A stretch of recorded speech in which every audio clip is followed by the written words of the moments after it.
And good afternoon. Welcome to Talk of the Rock. I'm your host today, Jared Griffin.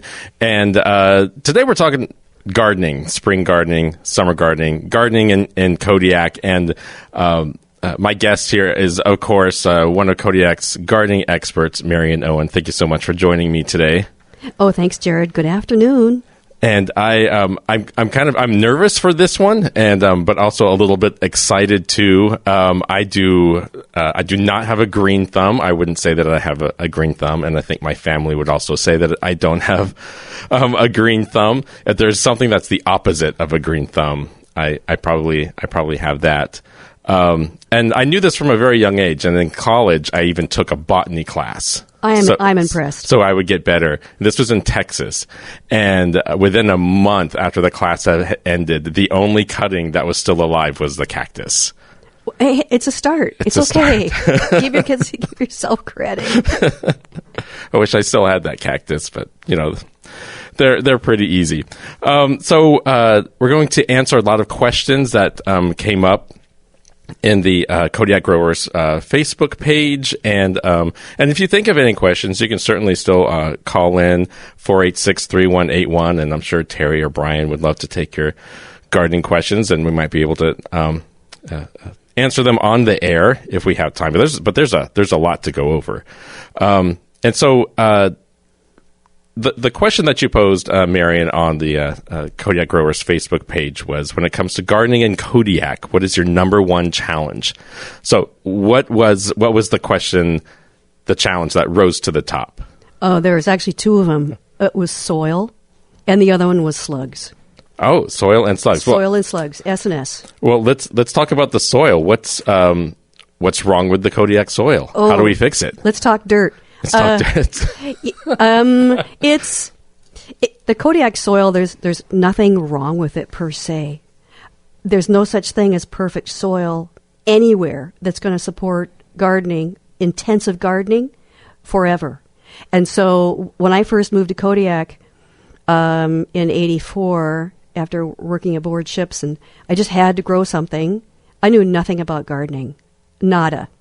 I weeded as a child, and I debudded rhododendrons, and that was it. And so I raised seedlings. I just made my way through it, and then I put them outside, and they basically fell over and died. and something inside me said it has to do with the soil. So that's when I went up to the library. This is pre-internet, and I learned all about composting as much as I could, and it was February, and I gave it a try. I took a little pair of shears, and I went down to the beach, and I cut grass, and I begged for manure. Which I'm sure people were very happy to get rid of. And I got buckets of kelp and did all that. Well, it started working. But the soil here is very low pH. It's very acidic, which is why we have beautiful crops of blueberries and spruce trees and salmonberries, because they thrive in that kind of thing, and moss. But growing garden variety vegetables, not. And so the composting raised it up and creates a good soil texture. I remember Rick Connect, who used to live here, and he's an archaeologist, and he said, what we have here in Kodiak is butter clay. And it's kind of sticky. It doesn't have much organic matter in it, and it's very acidic. And we're talking 4.5 on the scale, pH scale, which is like a Richter scale. Ideally, 6.5 is what we want. And that's how you get things to grow. Okay. And the acidic nature brings the pH down. So in the scale of 0 to 14, the middle road, which is about 7, is what we aim for. Gotcha. Okay. Lower than that, it starts to become acidic, and it doesn't support plants. Now, not to say it's bad, because you can have all the nutrients in the world in the soil, but if your pH is too low or too high, which is what folks might deal with in Texas, for example, then it's locked up. It's like having $1 million in the bank, but you don't have the key. So bringing your pH of your soil is huge, very important, which is why I say get a soil test, because that's one of the main parameters in the test results is the pH of your soil. So it's really, really, what's interesting, people don't realize that ideal soil, if you take a pie chart, half of that is air and water.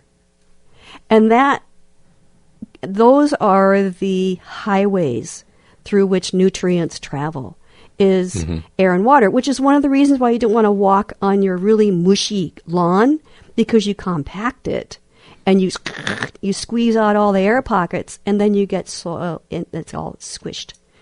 Now, 45%, you got 50% air and water. 45% is ground up rocks, like volcanic ash. Yep. Only 5 to 7% is organic. And so the thing is, you can add all kinds of organic matter, but you also don't need as much as you think. But you do have to replenish it, and that's where composting comes in. Or mulching, yeah. And so is this related to the slug problem? That was another one of the number one challenges that came up. Is there a connection between there is, in a sense, because the one thing about slugs, Jared, is when people say, oh my God, I've got slugs all throughout my garden. Well, you know what that tells me is you're not paying attention. You can't raise a child or a dog and just put them in the corner and expect them to do fine. Okay. You've got to do your trap line. You got to go around your garden, take your coffee in the morning, go out to your garden and just check. Just look. Look for pests, look for slugs. And the other thing, which is a myth, is I grew up thinking, and people telling me that to prevent slugs, you want to keep your soil clean, remove all the leaves that fall down. No. I leave those on the ground because that becomes sacrificial. Right. And I even will grow things like Chinese cabbage at the end of a row so that they can have it. I say, okay, slugs, you get this plant, but you don't get the rest. Right? So I just kind of, and so slugs, you can get a duck if you want, or a chicken. You can also turn your soil a little bit on the top. You see, slug eggs will overwinter. It's not like they all die in the winter. Oh, really? Oh, yeah. Oh. They'll survive in the soil, these little pea-shaped, they're little BB-sized, little round circles that are just like pale, tan, or white. Those are slug eggs. And so you have to pay attention. You really do. So if you have slugs, it's mostly human error. A lot of it's human error. They are introduced here. They really are. Because I know people who gardened here like 50, 60 years ago, and they said, we never used to have slugs. But they're out. They're everywhere. Yep. It's also a mindset. I'm experimenting. I'll just say this for the record. I'm experimenting with going around and saying, no slugs, please. No slugs, please. No slugs, please. Yeah. You can use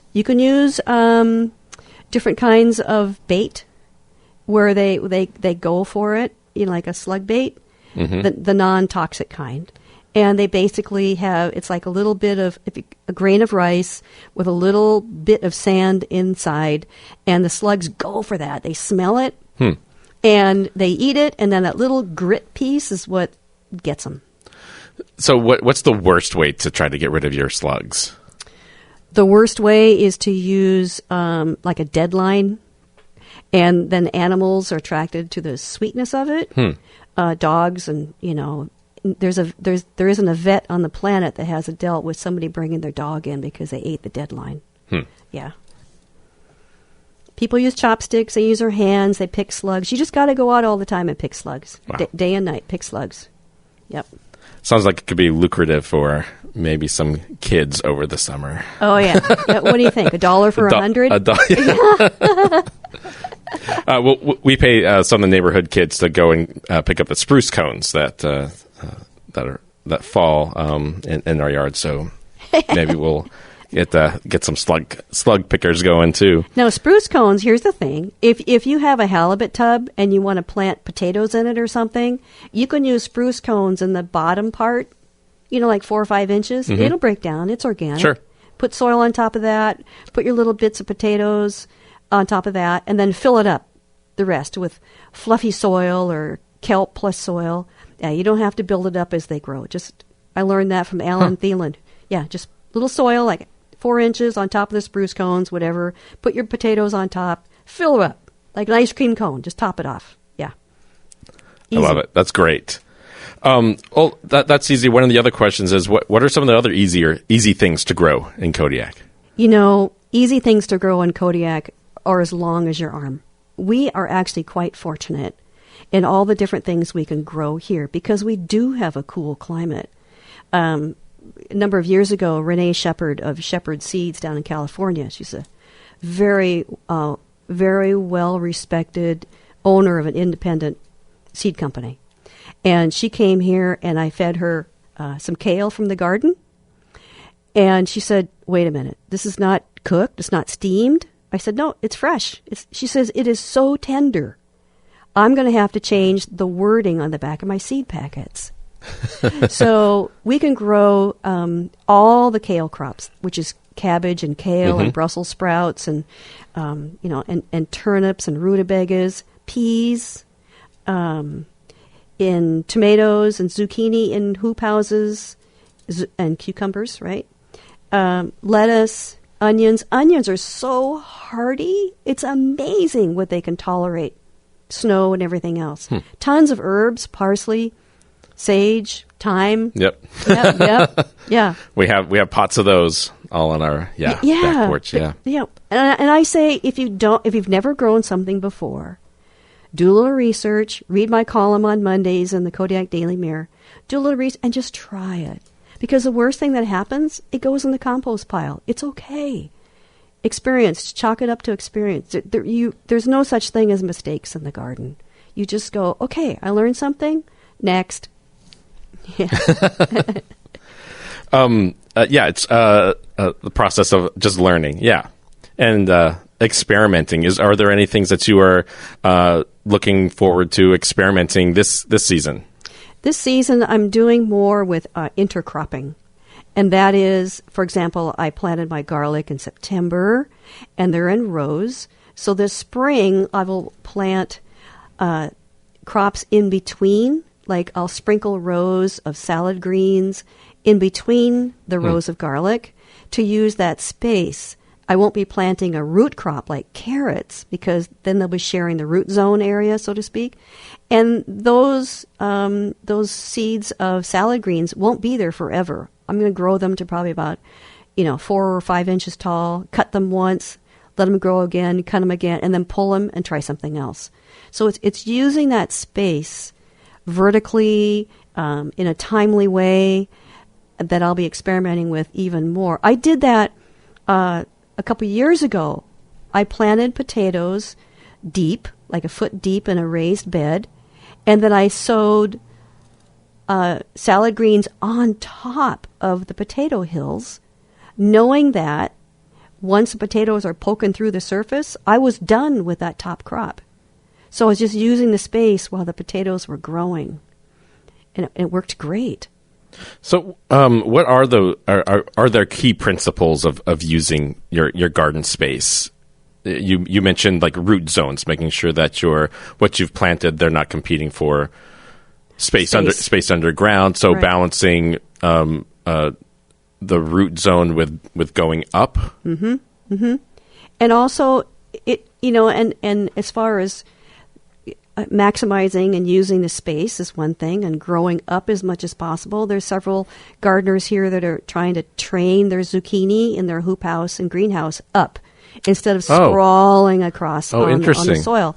So a lot of that experimentation, which is fun. Put things in hanging baskets, and then whether it's lettuce or like there's some peas, for example, that don't grow really long, but they're bushy.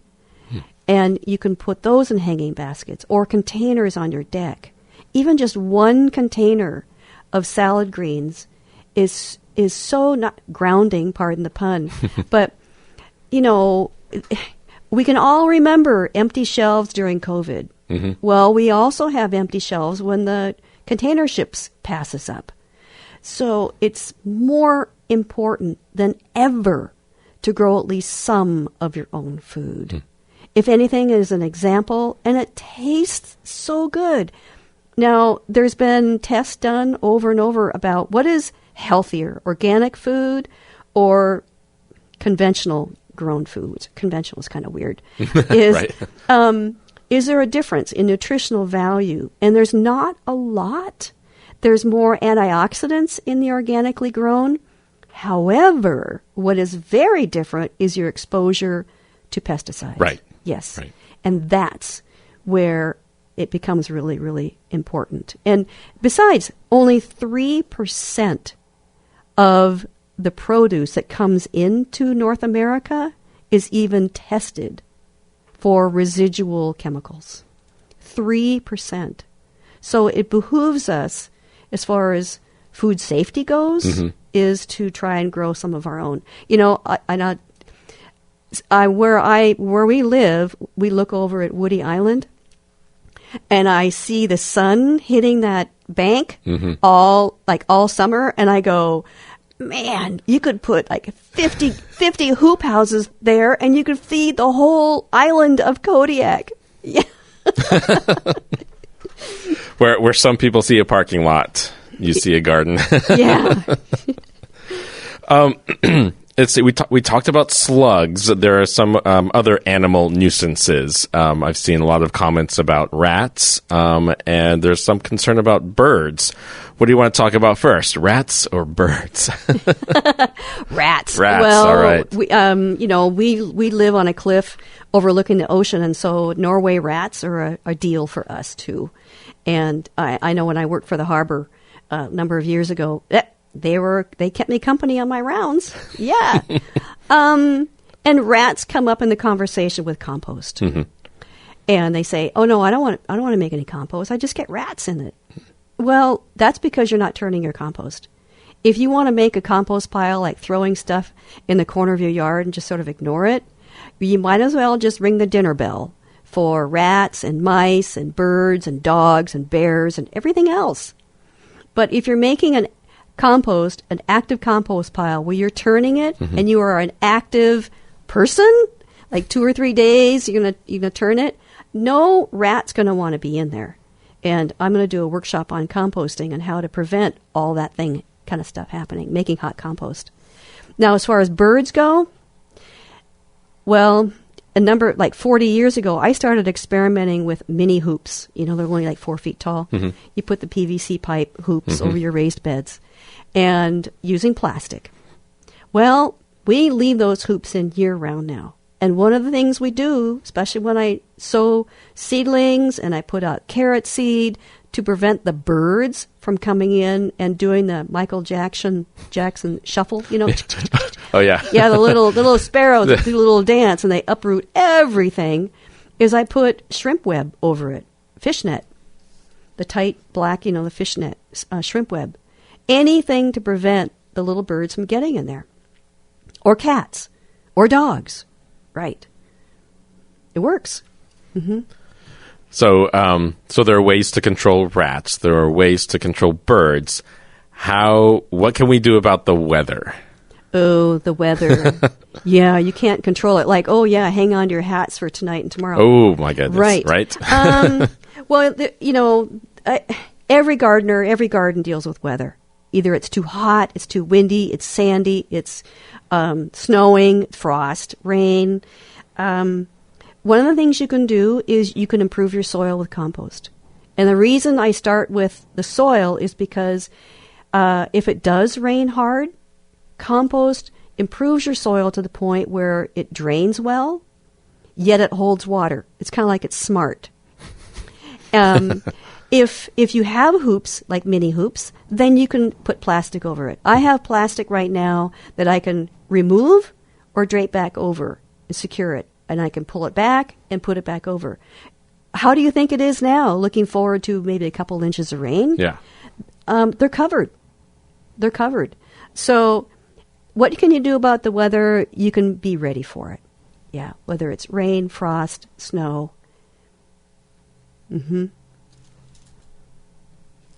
Just be ready.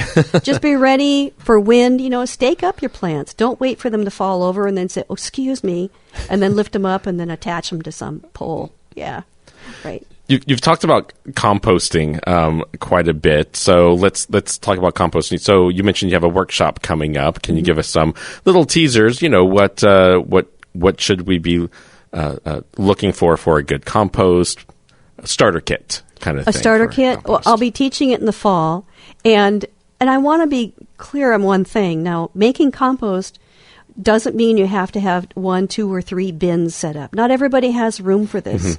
One of the main reasons for Kodiak to compost on an individual basis or large scale is to deal with our food scraps and our yard waste, because food scraps and yard waste, all organic material, once they get into the landfill, they rot. And they create methane gas, which is like 20 times worse than carbon dioxide. So when I'm talking about individual and food scraps, and maybe you don't have room for bins, you can do a vermiculture, which is worm composting, and you can do what is my favorite. One of my favorite ways to compost is called dig and drop. So you can just take a shovel, you dig a hole in the ground, you take your food scraps, whether you run them through a blender or just carry them out in a bucket, you pour them in the hole, cover, done. You can actually plant on top of that. Yeah. Okay. Totally. When we were researching stories for Chicken Soup for the Gardener's Soul, one of the hundreds of stories from around the world written on napkins, you name it. One of the stories that came in was about a guy who remembers how embarrassing it was during the war. To his mom would give him 2 buckets, and she said, "Go down the street and ask for everybody's food scraps, bring them back." And he did that, but it was so, he just wanted to shrink and die until he saw his mom one day take the buckets, go through the house, bury them in the garden, and that's how she had this fabulous supply of corn and everything else for the family to eat. Then he understood. He got it. And didn't mind going to go No. door to door to pick up people's food scraps. Right. Let's see. We still have a few minutes left. Where can someone like me, who's green, when it comes to gardening, where are some of the best places to learn more about gardening in Kodiak or in climates or environments like Kodiak? I would say, well, for one thing, the Kodiak Growers Facebook page is a very friendly place for people to share and ask questions. We're all in this together, right? I think it's just it's kind of an island attitude. We're all in this together. The Kodiak Daily Mirror, every Monday for the past almost 30 years, I write a column, and I write about all kinds of things, but I keep them evergreen because I know every year there's certain topics that I have to cover. I get it, really. And then the Kodiak Soil and Water Conservation District, they have an Agriculture in Kodiak series going on right now, and where every 2 weeks they have a class. And the next class is, the last one was on hoop houses on April 10th, which was very well attended. Okay. Right? We have over 100 or maybe even 200 hoop houses here. And it's very, very inspiring. The next one is April 24th, the basics of building nutrient-dense soil. And then on June 12th, I'll be speaking about composting. So June 12th is building soil and composting. And you can find all that information by contacting them, or you can go on the Kodiak Growers Facebook page. So a lot. There's and you know what else is resources. really? Our library has an awesome collection of gardening books. I mean, they saved my behind when I was trying to figure out how to grow anything. Really, I just put my little butt in the seat in the compost in the library, and I just read and looked and read and looked, and that's how I learned initially. There was no YouTube or nah. And talk about your YouTube channel. I have a YouTube channel. It's called the UpBeet Gardener, and it's UpBeet with 2 E's, like a dancing beat. So it's UpBeet Gardener, and I do fun shorts about what's going on in Kodiak. because it took me a while. I was a little shy about it. But there is such an intrigue about Kodiak and life here. Sometimes we have to pinch ourselves. It's pretty darn special what we have here as a community, the unique things that we deal with day to day that we just take for granted, you know? And so the UpBeet gardener, I talk about, hey, look at this. Look at the eagle going over. Oops, it just pooped on the window or, whatever. Yeah. And then, so you sent me, and if you're not ready, I guess, to talk about this, you don't have to, but you're working on kind of a gardening meditation book. I am. So I co-authored Chicken Soup for the Gardener's Soul. Jack Canfield is one of the founders of that. And I decided that I wanted to write a second book. And that's going to be Cultivating Joy Through Gardening, 365 Daily Meditations. So it'll be a little bit of how-to, life stories, inspirations, just a short little blurb and then a little daily thought. That's it. So it's a work in progress. It'll be like a year or two, but working on it. Yep. So we've talked a lot about the practical aspects of gardening. So what is it about the either the spiritual or not non-physical kind of connection with gardening and nature for you? Oh, there's a couple of things I learned, Jared, and one is to think of plants as living beings. And while they don't say words to us per se for our ears, if we are quiet and calm, we can hear them, and they pick up on our energy. For example, I like a practice of giving a plant notice. If I'm going to prune a cherry tree or a rhododendron, I give them 24-hour notice. And I just say, hey, I'm going to be pruning you tomorrow. Do whatever you need to do to prepare yourself. And that's what I like to do. Yeah. It sounds like it's a very intentional mindfulness yes. Practice there. So when I'm weeding in the garden, I'm not thinking about what's for dinner, for example. Yeah. It's to be in the present because the only thing we have is the now. Yeah. All right, we have less than a minute. Did we? You have a lot of notes there. Did we even get close to everything that you wanted to talk about? We did. And one thing, too, is you might think you have a brown thumb. But a lot of that is mindset. You're not born with a brown thumb, right? It's just the mindset of learning and accepting new things and just experimenting and trying it and having a more of a joyful attitude instead of, oh, what are the neighbors going to think? Yeah. So, but gardening is so forgiving being around plants. Yep. Well, thank you, Marion Owen, for coming and talking about gardening and some practical tips and previewing some workshops and other resources for us. Fabulous. Thanks for. And we have you on a couple times a year, so I'm sure we'll see you later. So thanks to you for listening to Talk of the Rock. We'll be back next week with a news in review episode. So thanks again for listening.